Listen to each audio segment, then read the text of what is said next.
लाडकी बहीण योजनेवरून उद्धव ठाकरे आणि शिंदेंमध्ये जुंपली। निवडणुकीमध्ये लाडक्या बहिणींना 3 हप्ते दिले, आता 6 हप्ते एकदम द्या।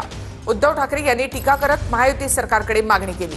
लाडक्या बहीण योजनेच्या विरोधात हे कोर्टात गेले होते, असं प्रत्युत्तर याला एकनाथ शिंदे यांनी दिलं आहे। लाडक्या बहिणींनी यांना निवडणुकीमध्ये जोडा मारला असा पलटवार शिंदेंनी केलाय। बघा, आता तुम्ही विषय काढलाच आहात, तर माझं आणखीन मत आहे की जसं निवडणुकीच्या वेळेला 2-3 महिन्याचे हप्ते लाडक्या बहिणीचे तुम्ही दिले होते, तसे पुढच्या 6 महिन्याचे हप्ते लाडक्या बहिणींना आत्ता द्या। लाडकी बहीण योजनेला तर विरोध केला होता या लोकांनी। लाडक्या बहीण योजनेसाठी कोर्टात गेले होते विरोधामध्ये। त्यांना काय बोलायचा अधिकार आहे?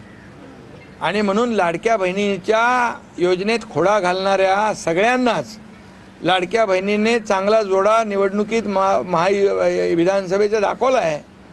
अजून काय दाखवायचं बाकी आहे का? त्यामुळे तुम्हाला सांगतो, लाडकी बहीण योजना बंद होणार नाही। लाडक्या बहिणींनी कुठल्याही अफवांवर विश्वास ठेवू नका।